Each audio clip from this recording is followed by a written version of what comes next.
What we've done here is upgrade the canister filter. Now we removed a whole lot of the biomedia out of the old canister filter to put into the new canister filter so we don't recycle the aquarium.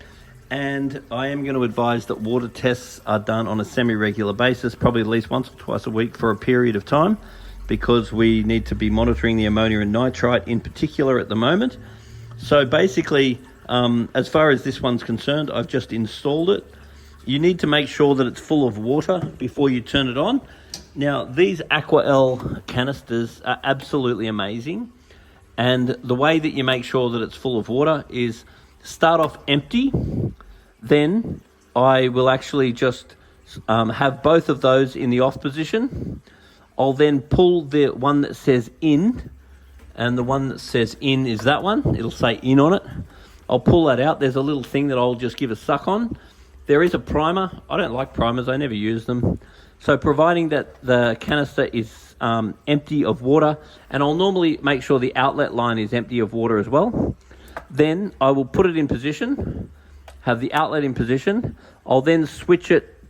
I'll then give a little suck on this. I'll then let some water run into a bucket. So this is siphoning. I'll then shut that tap when it's in my hand. I'll then put it into position. I'll then turn this tap on just by pulling it this way. Then you'll hear water running into the canister. Once the canister's full, you'll see water shoot out of the outlet, because I'll generally let the water run out of the outlet before I start this process. Once this is full of water, you can then turn it on. Now, when you go to clean it, it's really simple. There's two options to clean it.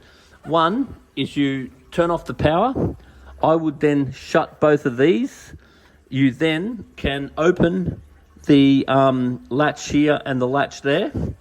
Then this front section will pull up, and you can pull the sponge out and give that a clean.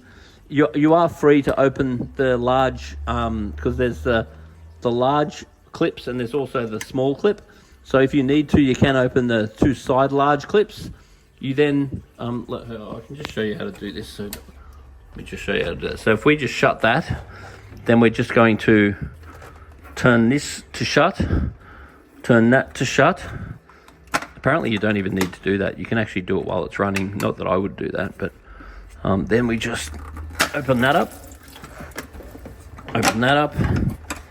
Now we just open this top up. We then can pull this out, and see the way there's a tray underneath? I'm a big fan of the tray.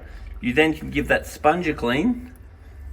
Then you put that back in again, and there's an O-ring in the top here that you need to make sure that's in place, whatever you do. Then you shut that down again.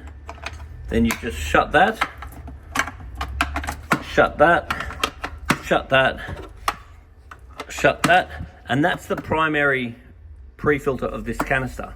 So that very short process there that takes like 1 minute can be done on a regular basis, and you don't have to take it all apart. And that will give it a primary clean. If you're going to do a major clean, then don't forget to do that top section. And then all you would do is shut both of these taps after you've turned the power off. Then you can pull these tops out, so they'll actually just pop out like that. Then you can take the canister to a wet area, and then you can open up the canister, give all the media a clean in water from the fish tank, not water from the tap. If you've got any polyfilter, you can replace it if it turns black.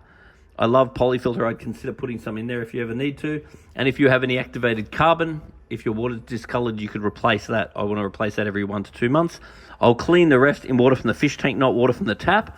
And then in the top, there'll be an impeller. So you pull that out, give the impeller a clean, give the housing a clean. It will look like a little impeller. And you mainly need to do that if you notice that the water flow is reduced. So then once you've put it back in, you pop them back on. Then you open both of these. Then you turn the tap back on. And then when the tap is back on, and it'll start shooting the water back in again. And they're very, very, very easy to clean. They've got nice big handles, so they're very easy to move around. And they really are a really wonderful filter. How often you need to clean it will be very much governed by how many fish you've got in the tank and how dirty the filter is. In a perfect world, I'll probably clean it about once a month, if it's pretty clean once a month, particularly if you're using super clean food like the probiotics from New Life Spectrum, then once every 3 months, that would be the least that I'd want it cleaned. Then you have nice happy fish.